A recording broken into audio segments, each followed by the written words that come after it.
What's the meaning of chiropody?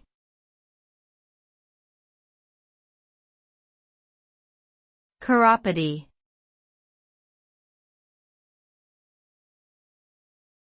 Chiropody.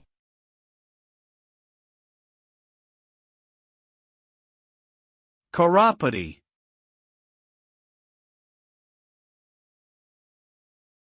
Chiropody.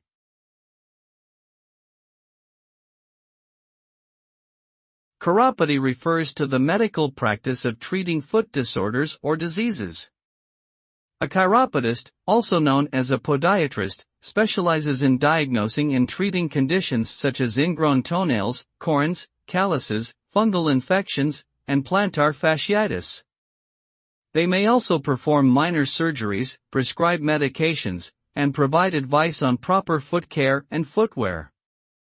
Proper treatment by a chiropodist can alleviate pain and discomfort and prevent further foot complications.